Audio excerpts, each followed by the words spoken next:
हम किसी के रहमो करम पे राजनीति में ज्यादा लंबा नहीं चल सकते हैं। को आगे बढ़ाना है तो इसलिए पद हो या ना हो काम करेंगे, इसलिए अपने कद के ऊपर आगे बढ़ेंगे, ना कि पद के ऊपर मैं बढ़ना चाहता हूँ। दोस्तों, आज के वीडियो में बात करने वाले आजाद समाज पार्टी की मासिक समीक्षा मीटिंग चल रही है गुरसाहिगंज में, और मेरा नाम अरुण कुमार है और आप देख रहे हैं अरुण ओबराय ब्लॉग्स। हम इस वीडियो में आपको दिखाएंगे कि भीम आर्मी जो है आजाद समाज पार्टी है, अपने कार्यकर्ताओं को किस तरीके से ट्रेंड करती है, कमियों को किस प्रकार से दूर करती है। जैसा कि आज की वीडियो में आपने देखा, जो सुबह वीडियो आया था उसमें आपको दिखाया था कि उनके कार्यकर्ता, एक छोटा सा कार्यकर्ता किस प्रकार से बोलता है, भाषण देता है। सेम उसी प्रकार से इस समीक्षा मीटिंग में हम आपको दिखाएंगे कि जो पार्टी है किस प्रकार से निचले स्तर से शुरू करती है अपने वोटर को कन्वर्ट करने में, अपने जो पदाधिकारी हैं उनको सिखाने में, समझाने में, क्योंकि मेन मकसद होता है पार्टी के अपने वोटर को कन्वर्ट करना। तो यहाँ पर ये देखने को आपको मिलेगा कि मासिक समीक्षा मीटिंग में आजाद समाज पार्टी के जो बड़े अधिकारी हैं, पदाधिकारी हैं, जिला अध्यक्ष हैं, मंडल अध्यक्ष हैं, ये लोग यहाँ पर आए हुए हैं। तो आपसे मिलाएंगे और बात करेंगे और जानेंगे कि समीक्षा मीटिंग में ये लोग क्या क्या अपने पदाधिकारियों को समझाते हैं।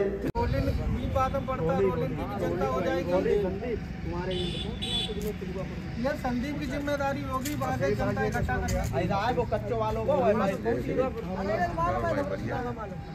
भाई के जगह वो कौन लगाऊंगा, आ जाएंगे तुम्हारे यहाँ, आपको मालूम है, देखेंगे। अरे फिर वही बात, अब देखने का कहाँ समय। कोशिश करो तुम्हारे इस मीटिंग को सब लोगों को सफल बनाना है हर हाल।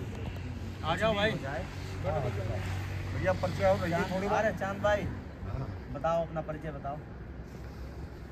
भाई का परिचय जानते हैं आप? नहीं आप लोग यहाँ पे मेरा नाम चांद खान है, पूर्व जिला प्रभारी आजाद समाज पार्टी।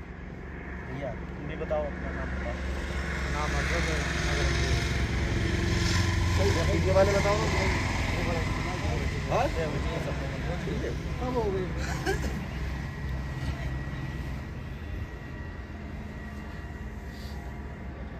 समीक्षा बैठक की अध्यक्षता कर रहे हैं हमारे जिला अध्यक्ष आजाद समाज पार्टी जो चीज़ें हमें इकबाल जी ने बताई। सबसे पहली बात तो है कि हमें नाराज़गियाँ यहाँ पर जाहिर हो रही हैं। तो पीछे हमने जो लोग देखे थे भीम आर्मी के पुराने कार्यकर्ता, इसमें शायद है हमारे समझ में एक दो लग रहे हैं, नहीं तो कोई आया नहीं। ये होना नहीं चाहिए। देखिए, कोई चाहे जिले पर हो, चाहे वो मंडल पे हो, पद किसी के पास बराबर बना नहीं रहता। और हमेशा कीजिए, जब आप उससे ज़्यादा काम करेंगे तो आपको घर आके बुला के वो नहीं काम कर पा रहे, आप आइए मैदान में, आप लाए जाएंगे।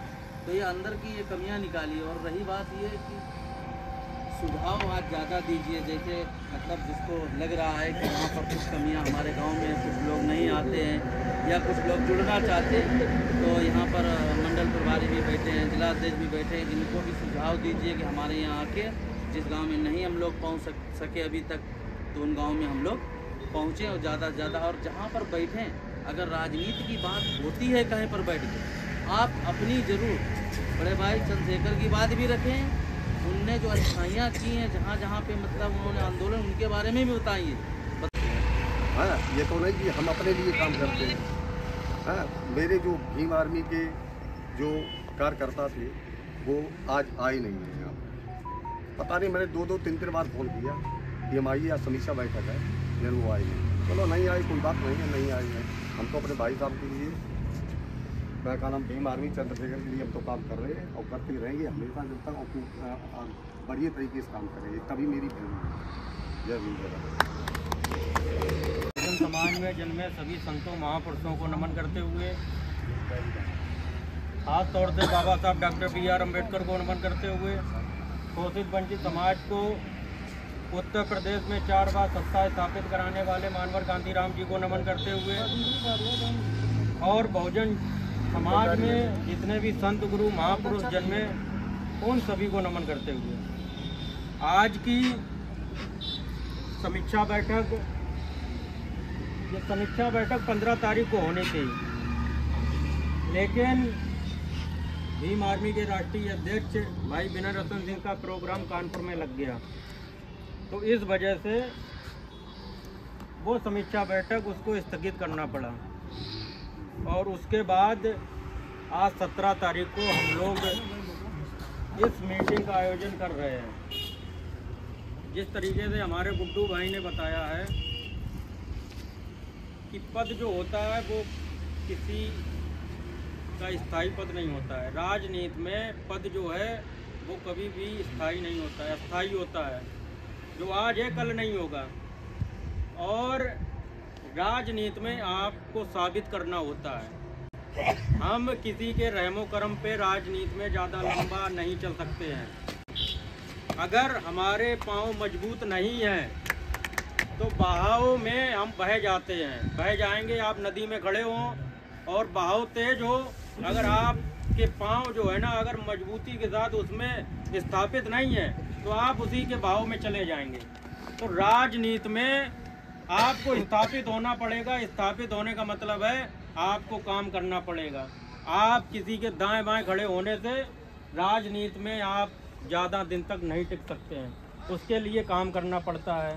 होता क्या है, क्योंकि हमारे लोग जो है ना ज़्यादा उतावले हो जाते हैं, सहनशीलता की कमी है। अभी हमारी पार्टी जो है नई पार्टी है, संगठन हमारा पुराना हो चुका है, लेकिन जो अनुशासन होना चाहिए वो अनुशासन आज हम लोगों में नहीं स्थापित है। उसका कारण है कि जब हमारे लोग पद से हटा दिए जाते हैं किसी कारणवश, तो वो क्या करते हैं, पद के हटने के बाद वो संगठन में तोड़फोड़ करने का काम करते हैं, संगठन को कमज़ोर करने का काम करते हैं, पार्टी को कमज़ोर करने का काम करते हैं। ये कहीं ना कहीं पार्टी संगठन के लिए बहुत ही घातक है।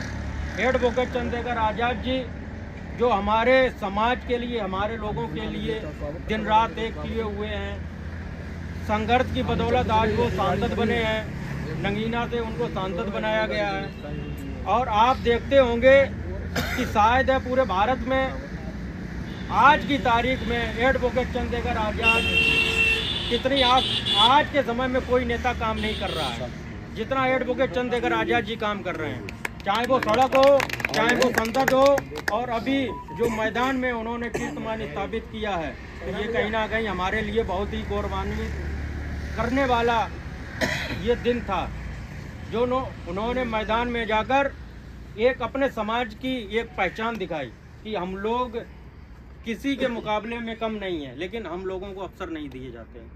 तो यही कारण है कि जो पदाधिकारी आज समीक्षा बैठक में नहीं आए हैं और कुछ लोग जो है ना कि पार्टी संगठन को कमज़ोर करने का काम कर रहे हैं, जो लोग आज पद पर नहीं हैं उनको पदमुक्त कर दिया गया है। अगर हमें पदमुक्त किया जाता है और हम पदमुक्त हुए भी हैं, छबराम भाई भी हुए हैं और तमाम लोग भी हुए हैं, लेकिन इसका मतलब ये नहीं है कि हम आपस में भड़काना चालू कर दें, हम आपस में फूट डालना चालू कर दें।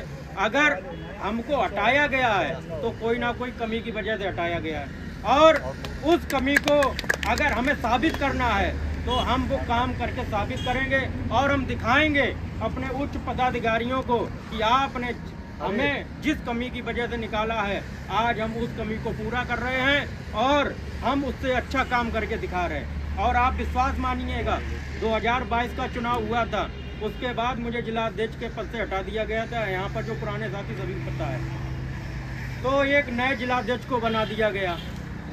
अब नए जिलाध्यक्ष को बना दिया गया, 2-3 महीने वो रहे। अब रहने के बाद जिले की वो स्थिति हो गई जो पता लगा कोई जिलाध्यक्ष ही नहीं जिले के अंदर है, ना कोई मीटिंग, ना कोई कार्यकर्ताओं का कोई सम्मेलन, ना कोई काम, ना कुछ।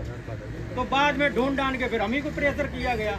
प्रदेश अध्यक्ष ने प्रेशर दिया, उपाध्यक्ष जी ने दिया, मंडल उपाध्यक्ष जी ने दिया। कि कुछ लोग जो पैर खींच रहे हैं या कुछ कर रहे हैं, उन लोगों के लिए मैं ये कहना चाहता हूँ, जैसे कि अभी बताया गया प्रेम कुमार भाई बताने में, वास्तविकता यही है, मैं किसी पद पे नहीं हूँ, क्योंकि मंडल की कमेटियाँ हैं और जिले की कमेटियाँ जहाँ पे चुनाव हुआ है वहाँ की, और जो मंडल और प्रदेश की कमेटियाँ हैं वो भंग कर दी गई हैं। तो मैं इस टाइम पे किसी पद पे नहीं हूँ, लेकिन कहीं न कहीं मुझे चंद्रशेखर भाई और माननीय विनय रतन सिंह जी का भीम आर्मी भारत एकता मिशन और आज़ाद समाज पार्टी के कारकों को आगे बढ़ाना है, तो इसलिए पद हो या ना हो काम करेंगे, इसलिए अपने कद के ऊपर आगे बढ़ेंगे, ना कि पद के ऊपर मैं बढ़ना चाहता हूँ।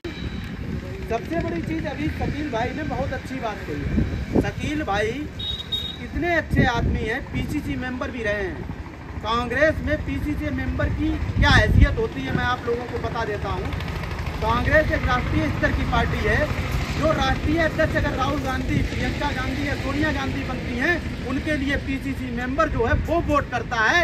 इतने बड़े पद को भी छोड़ करके और त्याग करके यहाँ पर आज़ाद समाज पार्टी में आए, क्योंकि इन्हें मालूम है इस बात को कि वास्तविकता में मुस्लिम या हमारे समाज का कोई भला कर सकता है तो कोई और नहीं कर सकता है, आने वाले कल का भविष्य है।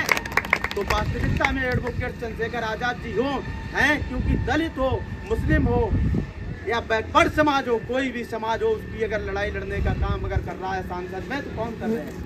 एडवोकेट चंद्रशेखर आज़ाद जी के अलावा मुझे तो लगता नहीं कोई भी व्यक्ति सही तरह से वर्क कर रहा हो। अब मैं आपको ये बताना